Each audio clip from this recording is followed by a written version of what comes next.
Are you about to go traveling, but you just need a few ideas to get started on planning your trip?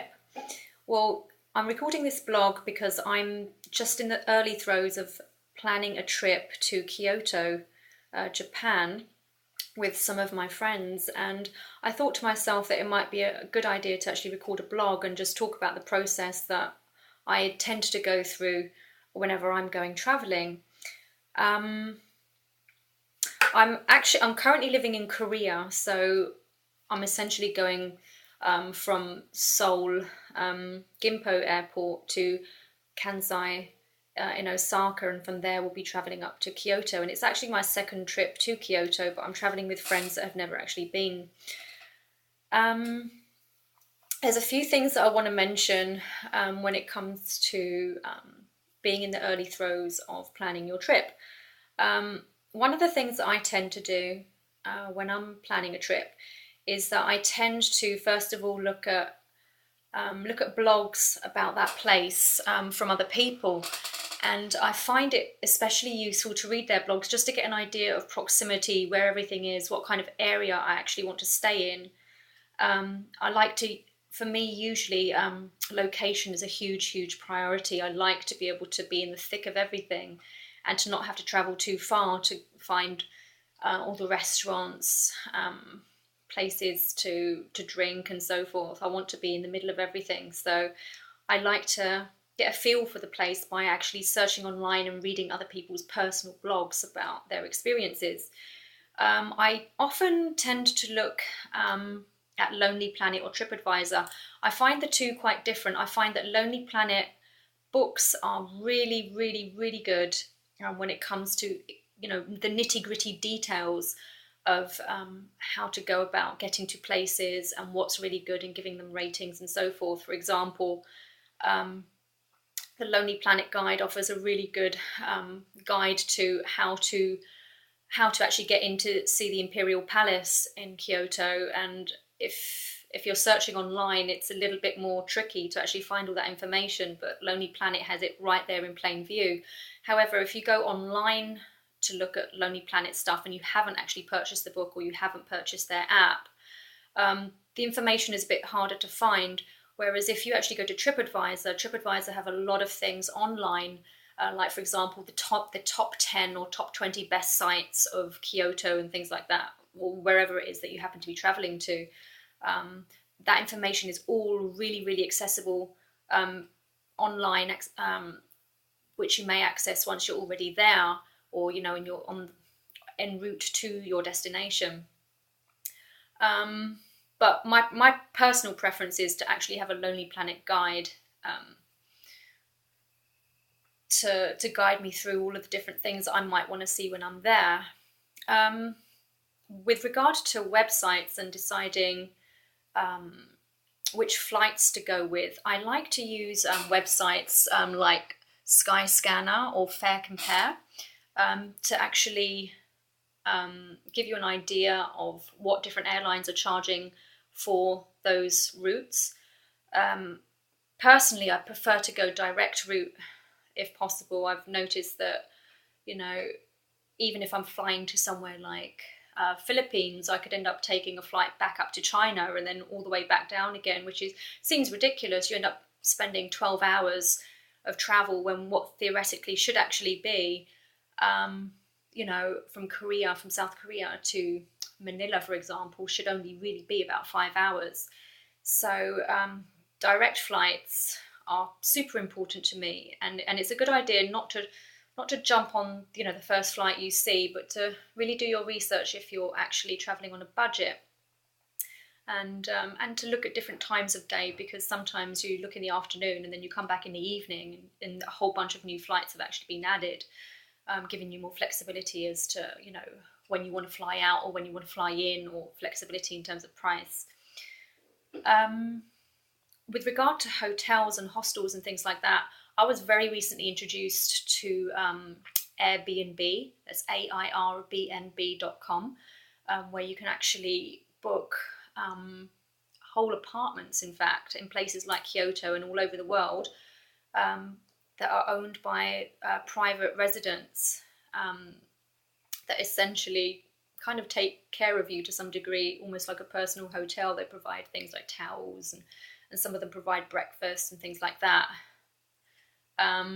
It's a really, really nice way to have more of a private, personal experience with your friends that you're traveling with, or alternately, if you're going as a couple or something like that.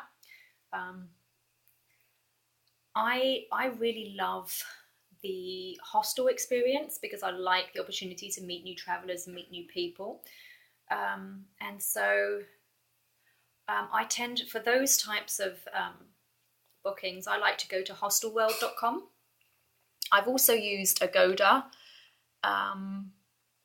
There's also hotel bookers. Hostelworld tends to be my favourite because they're really, really easy to book with. I also found that Fare Compare, for me personally, has been an easier experience to actually book a ticket as opposed to Skyscanner. But different people might have different experiences with those websites. Those are my personal preferences. Other things to consider are immunisation, like some places that you visit, maybe Southeast Asia, if you're going to anywhere in Africa, South America. Immunisation is something that you need to think about. Nobody wants to have, raging diarrhea when you go to Thailand. That's never a fun experience. But I actually took the gamble and didn't actually take anything. And for the most part, I actually avoided street food and managed to get off quite lucky. But I have heard of other friends that have had, experiences where unfortunately, they were stuck in their hotel for a couple of days trying to get over whatever it was that passed through their system. And, that is not a fun experience. So immunisation and looking up, are you expected to, is it optional that, you should get such and such immunisation for such and such country that you're visiting, or is it actually a required immunisation that you have to take? And talking of which, things like visas, depending on which passport you're travelling on, you need to double check and make sure that you're going to be able to enter the country okay. Some places expect you to actually plan your visa in advance. For example, when I went to both Cambodia and Vietnam, I had to have my visas arranged in advance, and that meant that was, to some degree, it was like a whole month of like back and forth paperwork. And in fact, I think in one case we had a fella that was acting as a go-between to kind of try and arrange to get the process speeded up, and it meant things like, having the right passport size photo and so on and so forth. I think for each of those countries it cost about $40 or so. I was travelling on a Canadian passport, and but there again, and that whole process, I seem to recall taking a few weeks prior to actually flying out there. I think that it could have been done a bit quicker, but I had a friend that went to Vietnam around the same time that I was supposed to be there, and she realised that her and her husband hadn't actually planned their visas in advance, and as a result, when they went to get on the flight actually rejected them and said, "I'm sorry, but you haven't got a visa to actually enter Vietnam, and therefore we can't actually even put you on the flight." And so she had to make very, very last minute changes to her entire trip, or to at least that segment of her trip, simply because she didn't have a visa to get into Vietnam. On the other hand, when I travelled to Jordan, this was about 4 years ago, so this was in 2012, I guess 5 years ago. It was a $10, I think it was a $10 fee to actually get into Jordan, and I could actually pay that directly at the airport. So some visas will expect you to pay for the visa directly at the airport, but others have that more complicated process where they expect you to arrange everything in advance. I had an absolutely horrific ordeal at Kansai in Osaka in 2015, May 2015, because I had I had a ticket to Thailand from Osaka to Bangkok. And the problem is that I didn't realise that my Canadian passport only allowed me to stay in Thailand for 1 month. And the problem with that is that I actually had a flight leaving Thailand, but I had a flight leaving Thailand about 5 weeks after. And I had despite being meticulous with all the visas, I'd completely forgotten that Thailand might have a restriction on how long I can stay there. And as it happens, I had to make very quick modifications via somebody else's help at the airport in order to quickly modify my flight out of Thailand so that I was within that 1 month limit. So I had to bring forward my flight from Thailand to Cambodia. So always remember that you know, if you've got only a month in Thailand, you know, book your flight out of there, you know, without giving yourself the extra stress that, you know, for me, what was like midnight in the airport in Osaka, where they were reluctant to put me on the flight to Bangkok because of that. So another thing is if you want to err on the side of caution, bring addresses. Like, for example, you know, if you're going to Thailand, know the address of the first hotel that you're going to be at, so that when you get asked at the airport, okay, so, you know, where exactly you're going to be staying, you've actually got the address available either on your phone or on, you know, and make sure your battery is charged, obviously. But, you know, I tend to actually physically write these things down and keep it in like a mini address book. That's just me. But you know, having access to the addresses at which you're going to stay once you arrive in that country, so that if there's any issues with immigration and whatnot, you know, hopefully it will be as smooth for you as possible, especially when you're really, really tired coming off a flight. With regard to deciding what kind of things to pack, like, first of all, I'm going to recommend that you bear in mind that if you're going to take one of those heavy rolly suitcases, they actually weigh between 4 and 5 kilograms.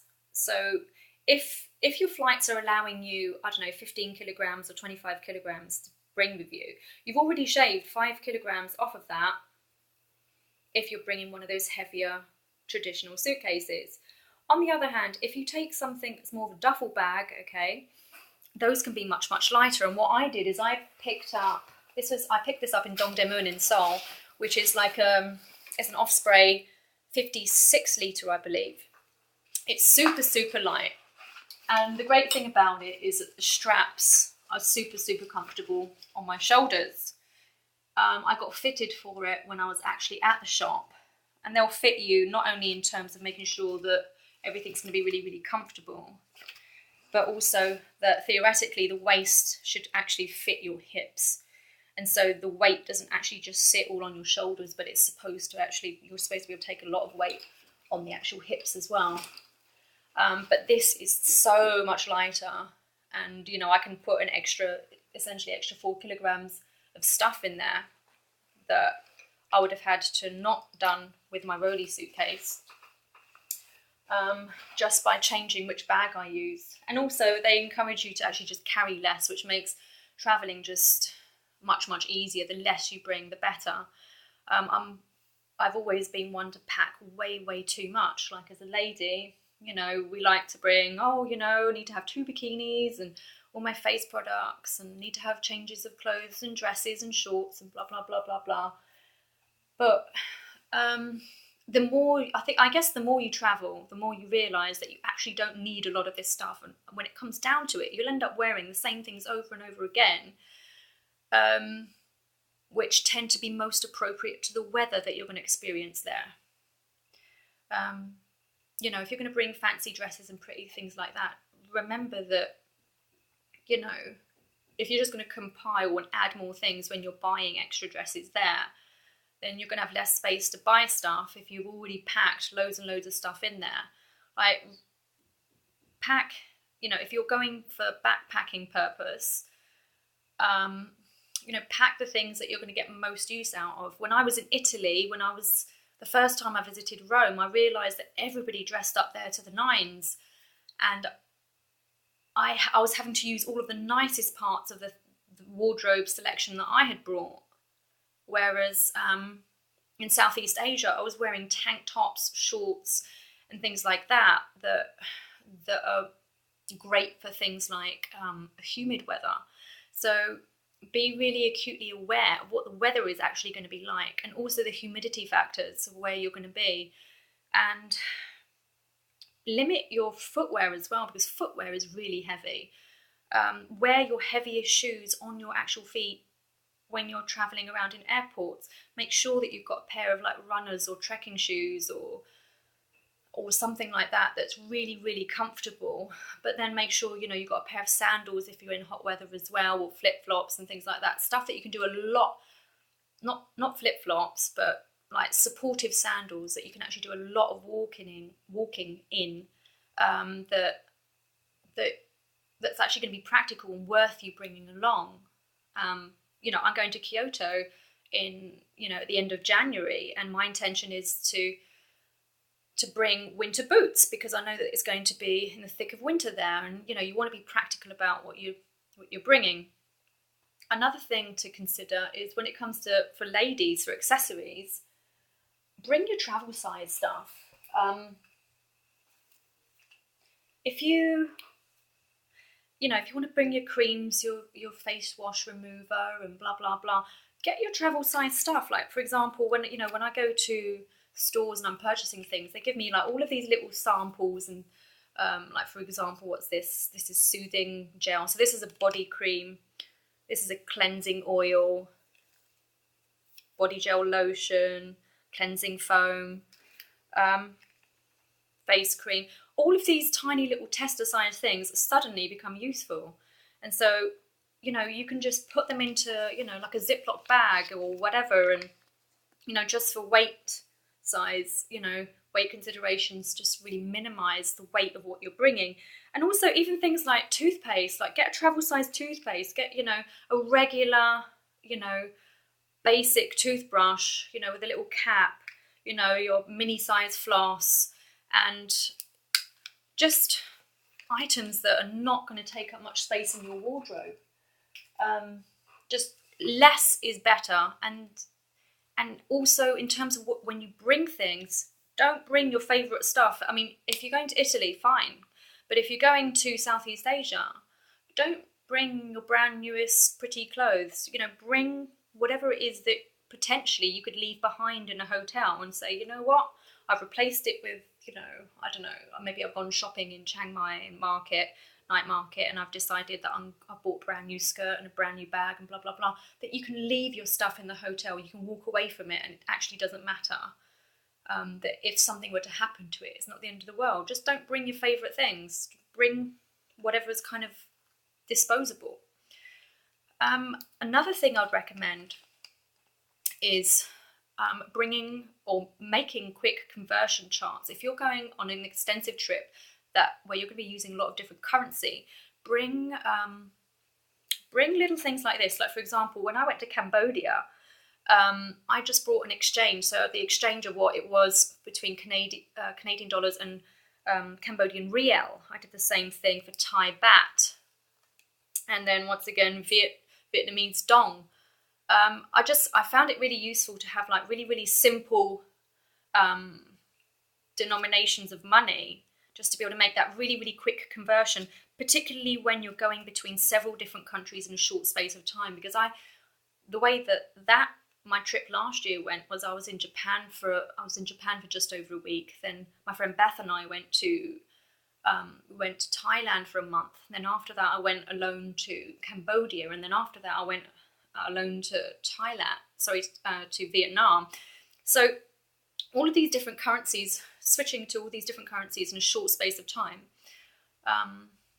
sometimes takes a little bit of getting used to, as does, you know, learning your phrases and your basic greetings and so forth. You know, it can all get a bit jumbled in your mind if you're doing it all, you know, back to back. So having these little reminders can be super useful. The last thing I'm going to say is that one really nice thing to do is to actually make a blog about what you did afterwards, whether it's like a vlog like this, just to impart some of your pearls of wisdom to other people that are going, to the same location that you are, or can learn from your experiences. But at the same time, it also really helps you to remember what you went through, and the experiences that you enjoyed, and what you did, and so forth. And those from a sentimental perspective are really, really nice. I recently looked back on my blog that I wrote for Kyoto a year and a half ago, because now that I'm going once again with my friends, I wanted to just remember, okay, so which temple did I visit, and blah blah blah, and what, because sometimes, there's just so many temples that you visit in Kyoto, you can't even keep track of which one you necessarily went to, because I don't know, we must have visited 20 in 8 days. It was kind of crazy.